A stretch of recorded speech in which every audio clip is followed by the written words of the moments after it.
uma salva de palmas a Jesus.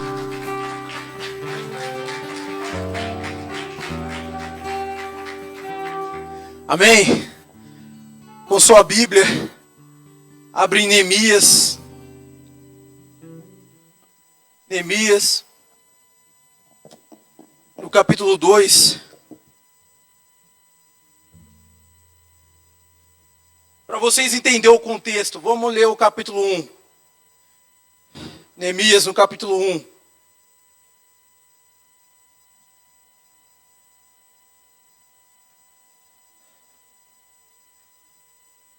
Todos acharam?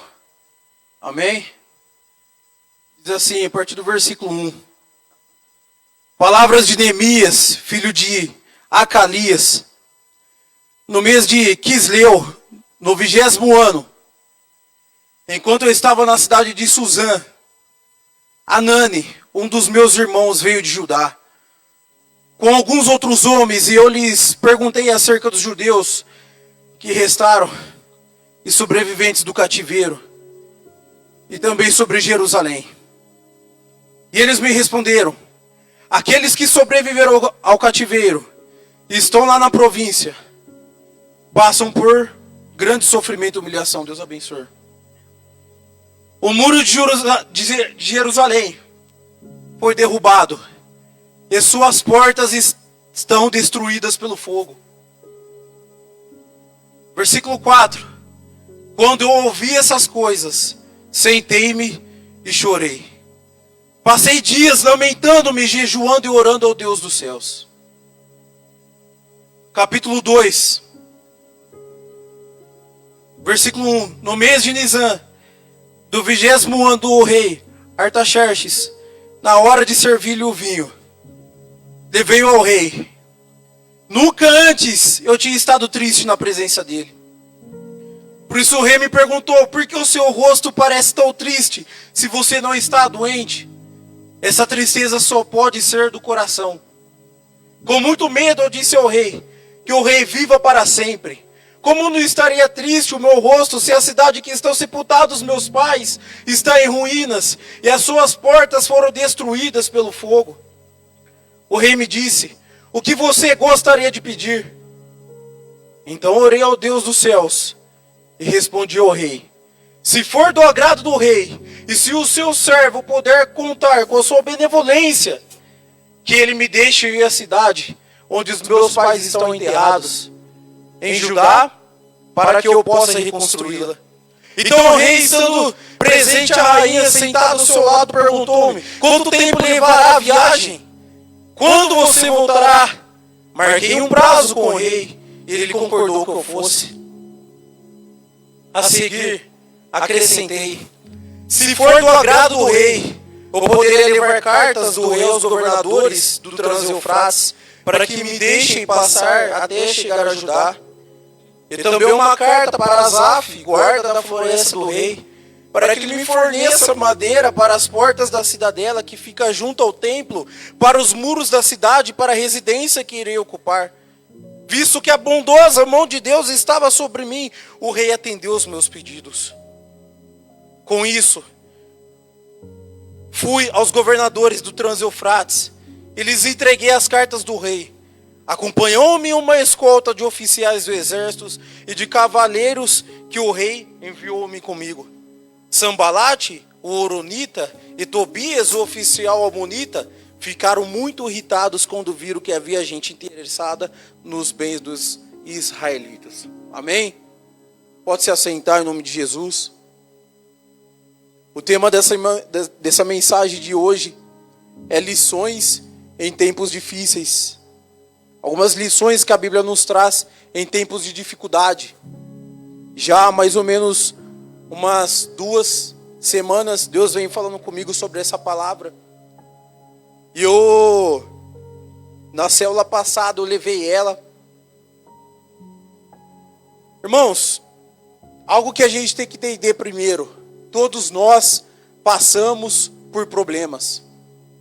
Todos nós passamos por dificuldades. Todos nós temos os nossos momentos, as nossas temporadas difíceis.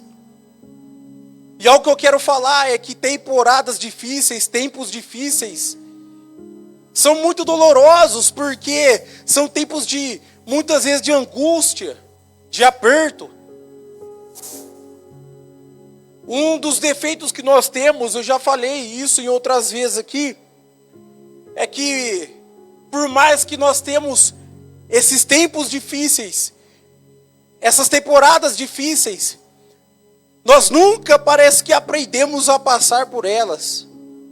Todas as vezes que elas chegam, parece que é algo novo que está acontecendo em nossas vidas.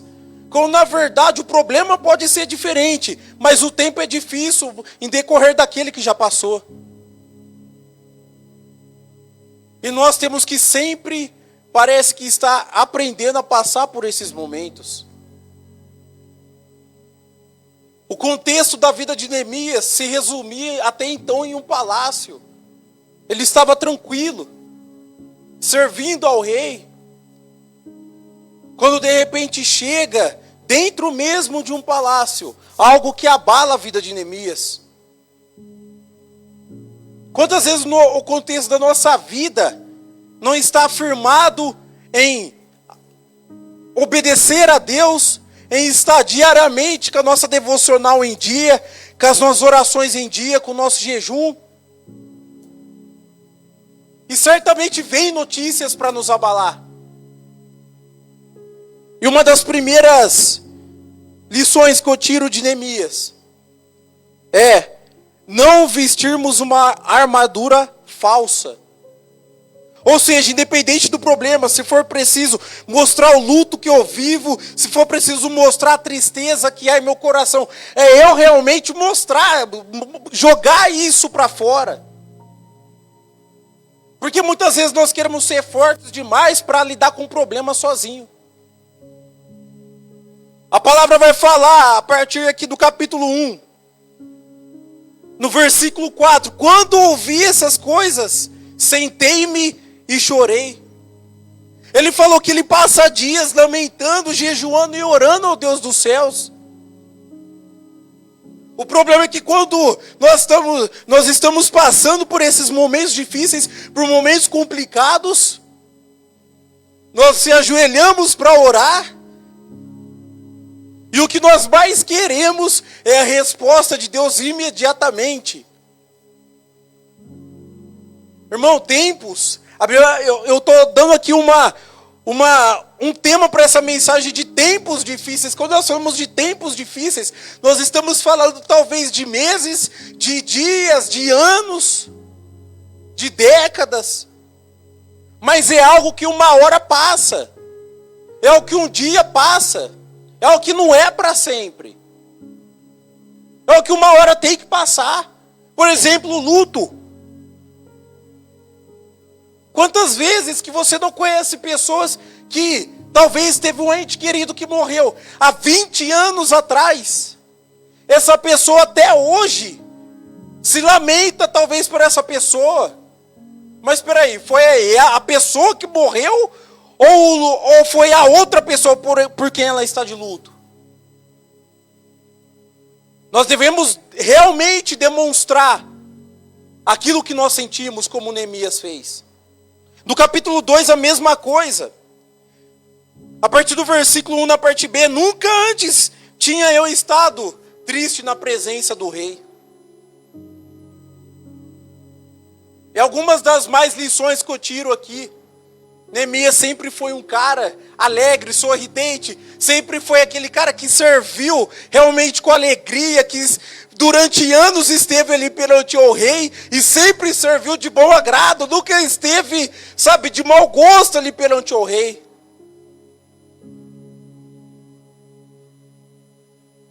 E é engraçado que as pessoas conseguem perceber na nossa cara que nós não estamos bem. Você consegue perceber no rosto de uma pessoa quando ela está passando por um momento difícil? Talvez no rosto, na voz da pessoa. Irmão, não esconda o problema. Jogue ele para fora. Não finja que você não tem um problema. Coloque ele para fora. Exponha o seu problema realmente.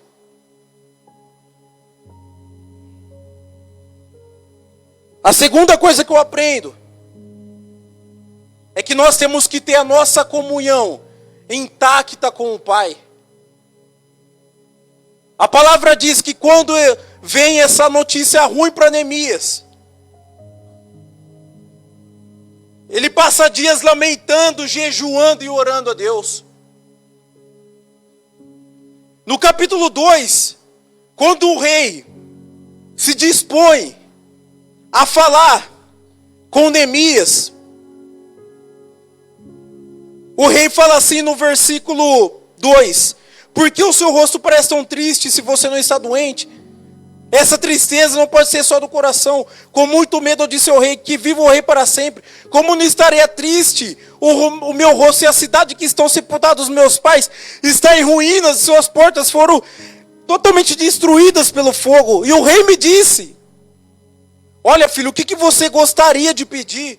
A primeira atitude de Neemias me constrange demais. Então orei ao Deus dos céus.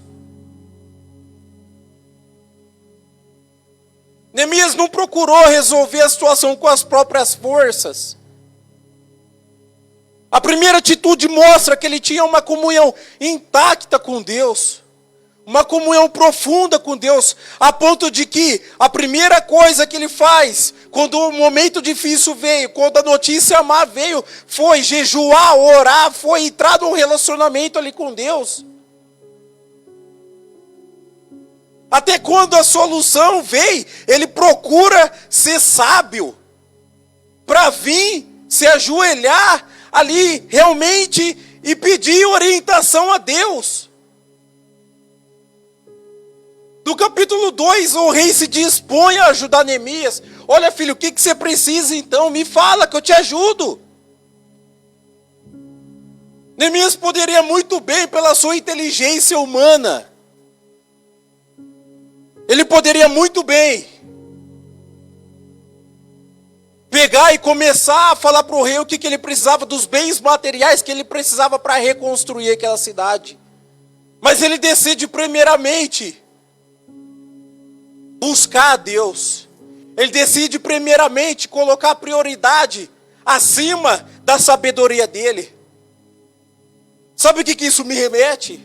Quantas vezes lá atrás, nos nossos pequenos projetos, parecia até bobo para nós, mas nós não colocávamos Deus realmente em primeiro lugar. Parecia coisa boba para mim e para você, mas depois que algumas coisas vão crescendo, depois que algumas coisas vão tomando volume, depois que algumas coisas vão tomando algo maior em nossa vida, nós nos esquecemos de colocar Deus mesmo assim em prioridade dos nossos sonhos, em prioridade dos nossos projetos. Neemias, antes de falar a primeira palavra com o rei, quando o rei pega e coloca ali para Neemias a solução. Neemias, antes de falar um A para o rei, Neemias vai e busca a Deus.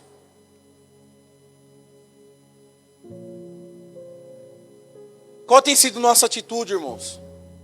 Qual tem sido a minha atitude? Quando eu me deparo com uma situação, talvez nós já temos até os recursos materiais, mas será que eu corro primeiramente para os recursos materiais? Ou primeiramente eu já corro para a oração? Pai, que jeito que o Senhor quer que eu faça? Como o Senhor quer que eu comece a agir nessa situação?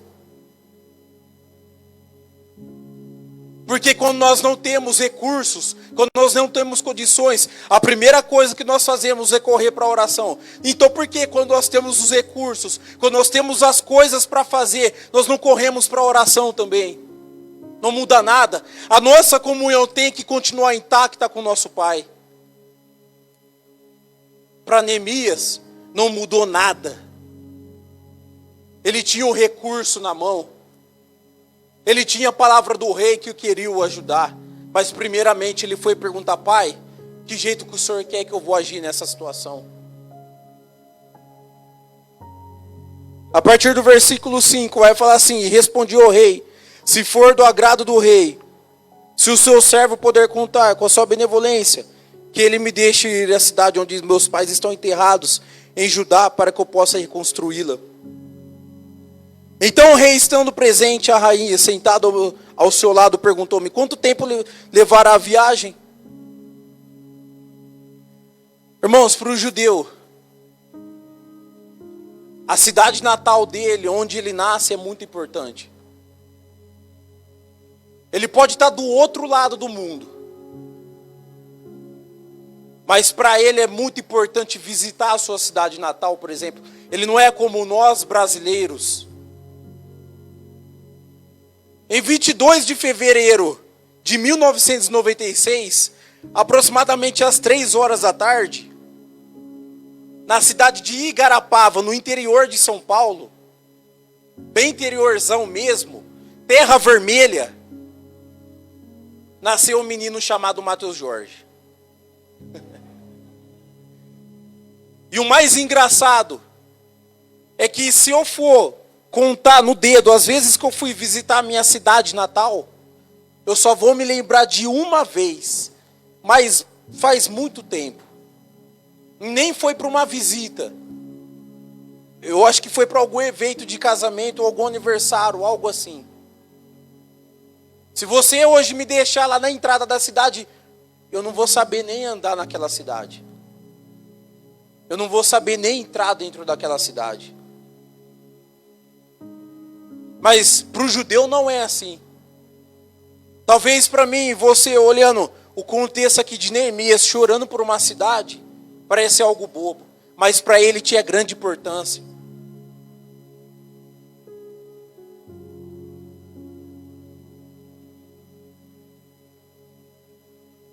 O que é que tem tido realmente importância para nós? O que é que realmente tem sido prioridade para nós, que tem nos tirado o sono? Que o Senhor tem acordado muitas vezes nós de madrugada. Talvez você não sabe o porquê. Ou talvez você sabe, pessoas que vêm à sua mente. Pessoas necessitadas. Pessoas que estão precisando. O que tem tirado o seu sono? O Senhor quer te dar recursos, o Senhor quer te dar propriedades para que você alcance essas pessoas. Mas para isso você tem que fazer a sua parte. Neemias pega e começa a orar a Deus.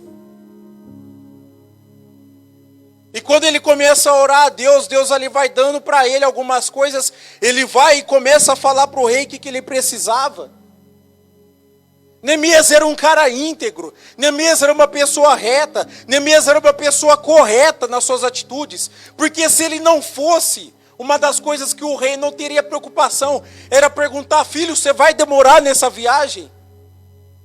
Quanto tempo vai levar essa viagem?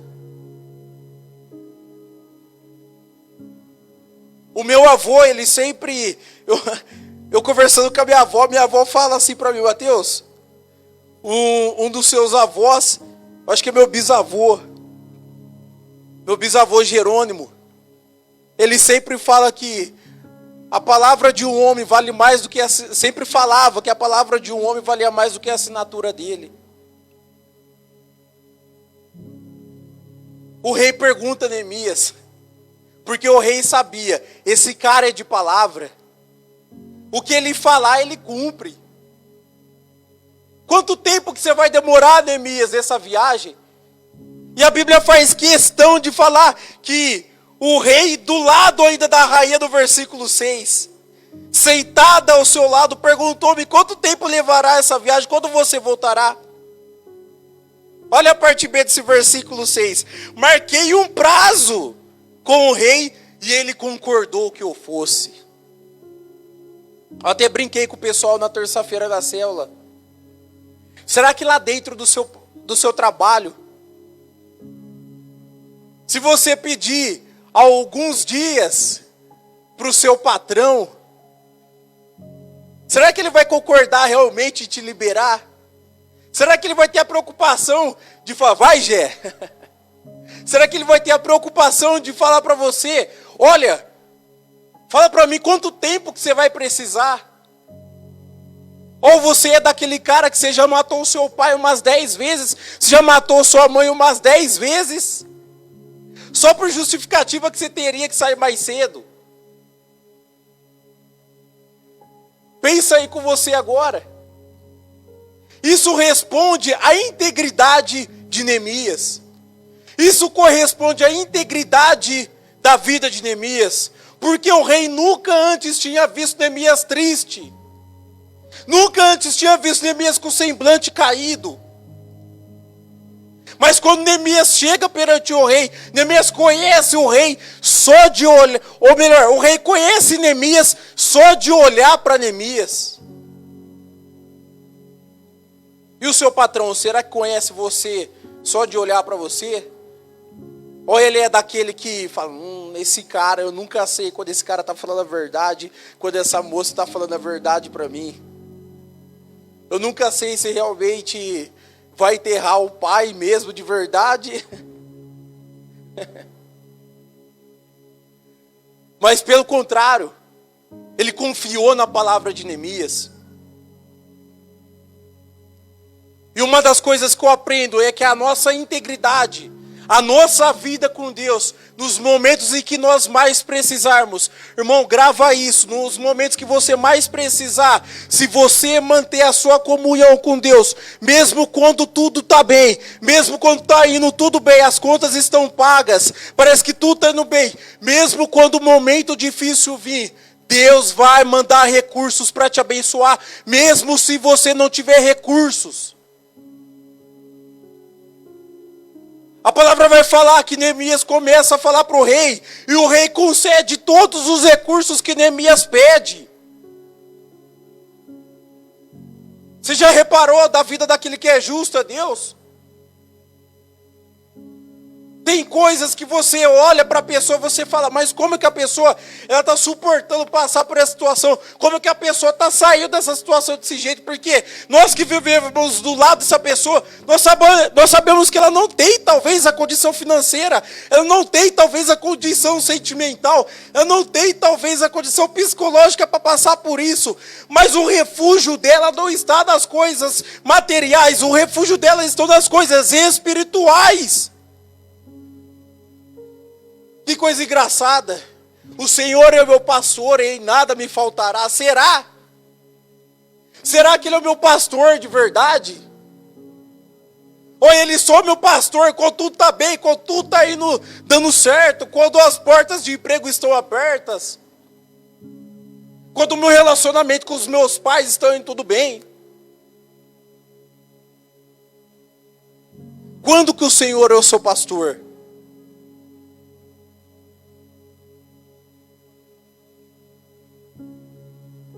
Quando que o Senhor é o seu pastor?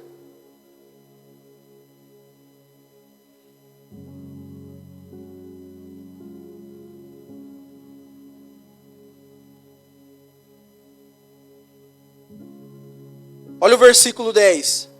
Sambalate, o Horonita, e Tobias, o oficial amonita, ficaram muito irritados quando viram que havia gente interessada no bem dos israelitas.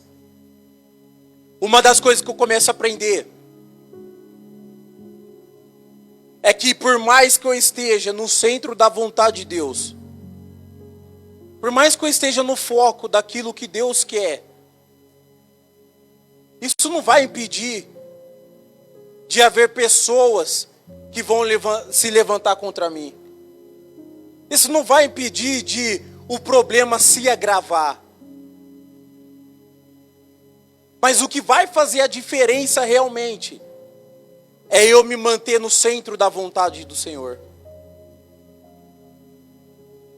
É impossível eu estar passando por esse versículo 10 e não me lembrar, por exemplo, em 1 Samuel 22, abre comigo.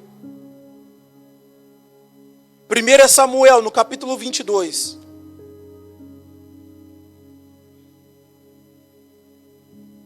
No versículo 1 e 2. O contexto de Davi era muito complicado. O contexto de Davi era muito complicado, irmão. Eu vou repetir para você. O contexto de Davi era muito complicado. Saul queria a cabeça de Davi.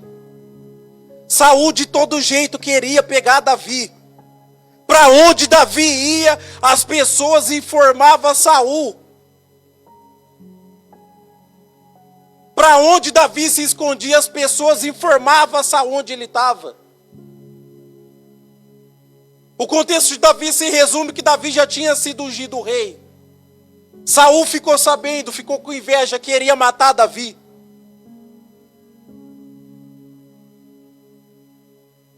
E passa-se dias, passa-se anos, passa-se meses, Saul perseguindo Davi, querendo matar Davi, querendo a vida de Davi.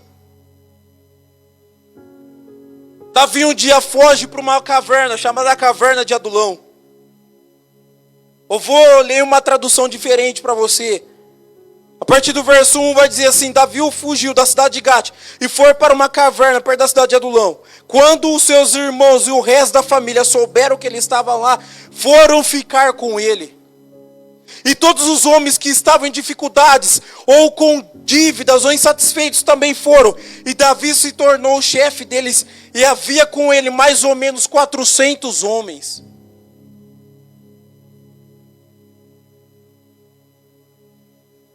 Quando eu falei que a situação, muitas vezes, que já está ruim, ela pode piorar, porque eu estou falando sério com você mesmo, irmão. Davi estava passando por um momento difícil. O que ele menos precisava era de mais problema na vida dele. De repente, começa a chegar homens sem parar dentro daquela caverna. Começa a chegar pessoas sem parar. E a Bíblia vai começar a me falar que começa a chegar pessoas que estavam em dificuldades, pessoas com dívida, insatisfeitos da vida. E algumas outras traduções vão falar pessoas que estavam desgostosas da vida. O que menos Davi precisava do lado dele era pessoas desse tipo. Ele precisava da solução do problema dele, mas chegaram mais pessoas ainda com problemas.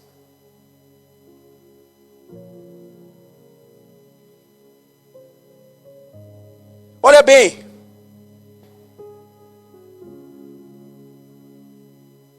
Versículo 3 do capítulo 22 de 1 Samuel vai falar assim: de lá Davi foi para Mispá, em Moabe, e disse ao rei de Moabe: posso deixar meu pai e minha mãe virem para cá e ficarem contigo até que eu saiba o que Deus fará comigo?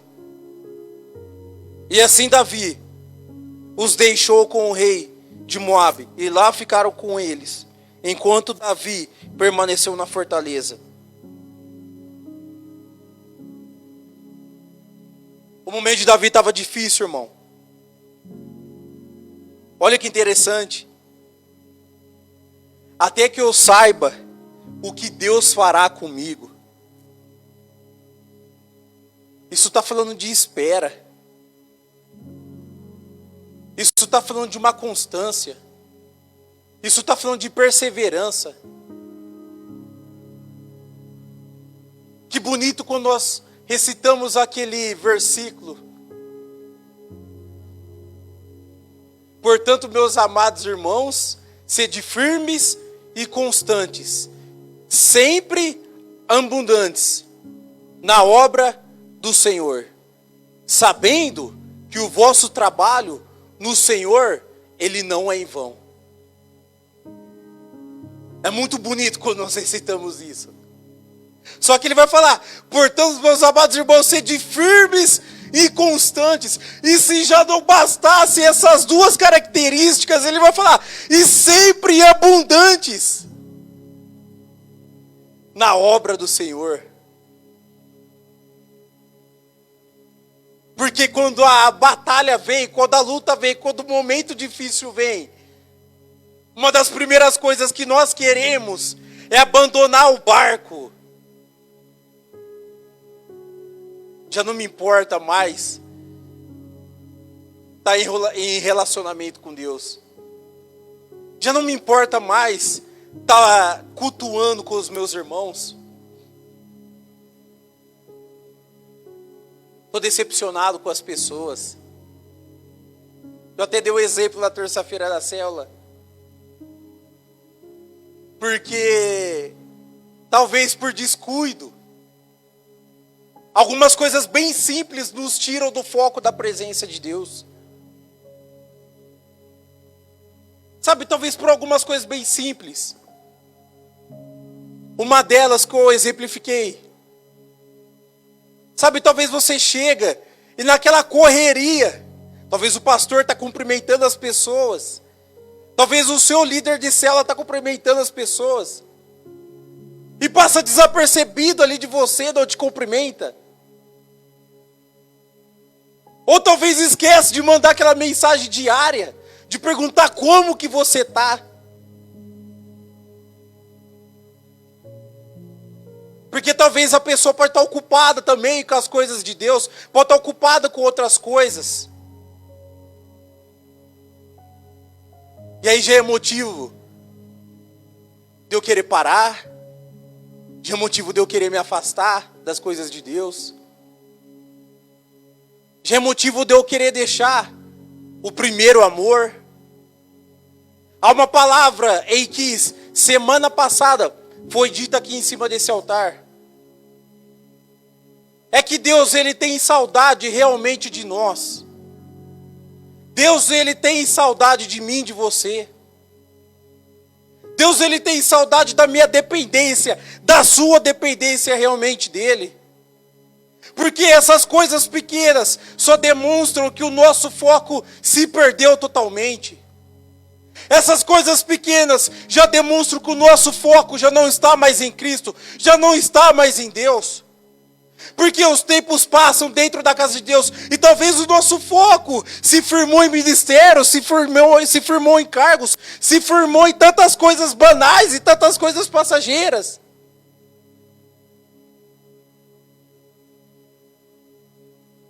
E Deus vem falando conosco: eu sinto falta de você, filho. Eu sinto falta de você, filha. Eu sinto falta da sua dependência. O que vai resumir, irmão, o sucesso seu no tempo difícil é a sua dependência do seu Deus. O que sustentou o apóstolo Paulo nos momentos difíceis da vida dele não foi as cartas das igrejas que talvez mandaram para ele quando ele estava num momento difícil. Não foi Timóteo ter permanecido só para agradar a ele. Não foi Tito ter permanecido só para agradar a Paulo. Não, o que permaneceu Paulo de verdade foi criar raízes da presença de Deus. Foi criar raízes dependentemente de Deus. Foi criar aquilo que disse: olha, filho, a minha graça te basta.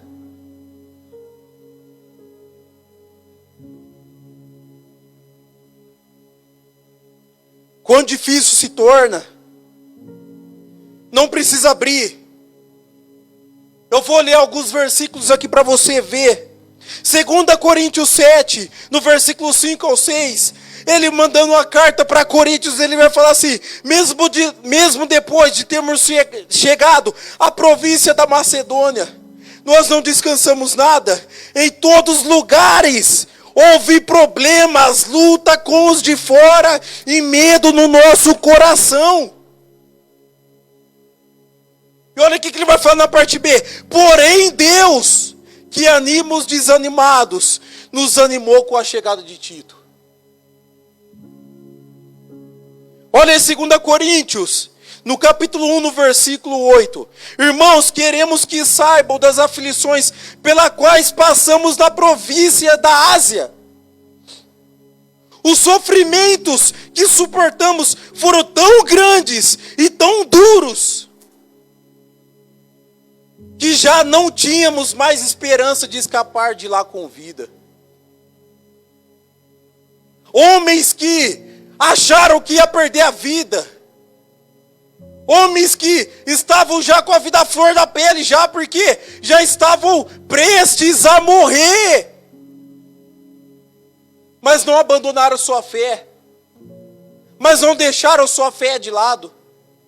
Eu recomendo que depois você leia o capítulo 2, capítulo 3, capítulo 4, assim por diante do livro de Neemias. Você vai ver o que aconteceu com ele. Mas por quê? Ele tinha uma dependência totalmente em Deus. Ele tinha uma dependência totalmente em Deus. Em 2 Timóteo, no capítulo 4, abre lá comigo. 2 Timóteo, capítulo 4.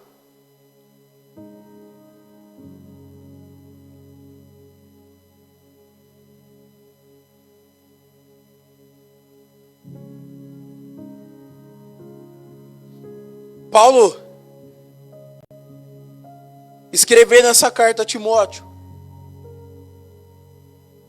no capítulo 4, no versículo 9, ele começa a dar algumas recomendações finais a Timóteo. Todos acharam? Amém? Vai dizer assim: procure vir logo ao meu encontro, pois Demas, amando este mundo, abandonou-me e foi para a Tessalônica crescente. Foi para a Galácia e Tito para a Dalmácia. Só Lucas está comigo. Traga Marcos com você, porque ele me é útil para o ministério. Enviei Tíquico a Éfeso. Quando você vier, traga a capa que deixei na casa de Carpo, em Trode. E os meus livros, especialmente os pergaminhos. Alexandre o ferreiro causou-me muitos males. O Senhor lhe dará retribuição pelo que fez. Previne-se contra ele, Timóteo, porque se opôs fortemente às nossas palavras. Olha o versículo 16, preste bem atenção, irmão. Na minha primeira defesa, Timóteo, ninguém apareceu para me apoiar. Todos me abandonaram. Que isso não lhe seja cobrado. Ele fala que todos abandonou ele, irmão. Ninguém mais ficou do lado de Paulo no final da vida dele. Ninguém. Por isso que eu sempre falo, o seu melhor amigo tem que ser o Espírito Santo. Nos momentos bons, nos momentos ruins, o seu melhor amigo tem que ser o Espírito Santo. Não se firma em pessoas, não se firma no pastor, não se firma no Mateus, não se firma no Oriel. Nós temos defeito, nós somos seres humanos, mas se firma em Deus, se firma em Jesus. Ele é a rocha viva. Olha o versículo 17. Olha o que ele fala, olha o que ele começa a falar no versículo 17. Mas o Senhor permaneceu ao meu lado e me deu forças para que por mim a mensagem fosse plenamente proclamada e todos os gentios a ouvissem. Eu fui libertado da boca do leão. O Senhor me livrará de toda obra maligna e me levará a salvo para o seu reino celestial. A Ele seja a glória para todo sempre. Amém.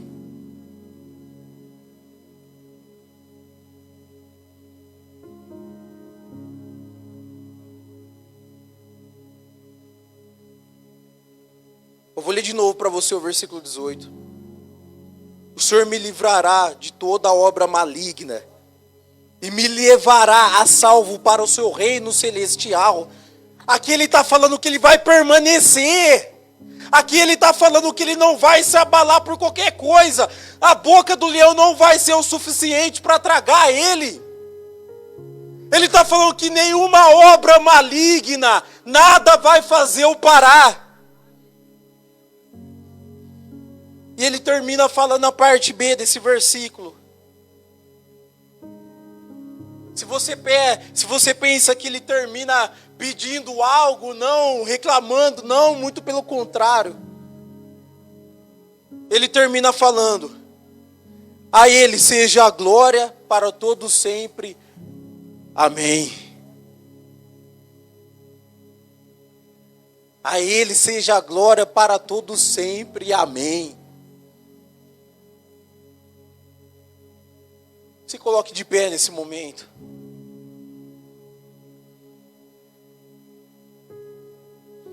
O Senhor me livrará de toda obra maligna e me levará salvo para o seu reino celestial. O Senhor me livrará de toda obra maligna. O Senhor livrará a sua família de toda obra maligna e te levará salvo para o seu reino celestial. Começa a orar isso aqui, irmão. Começa a orar isso aqui para a sua casa. Pai, o Senhor livrará a minha casa de toda obra maligna e nos levará salvos para o seu reino celestial. Pai, o Senhor livrará a igreja de toda obra maligna e nos levará salvo para o seu reino celestial. Começa a orar a palavra de Deus, irmão. A Ele seja a glória para todo sempre. Espírito Santo. Espírito Santo. Espírito Santo de Deus. Ah, nosso amigo Santo Espírito, seja conosco, Pai.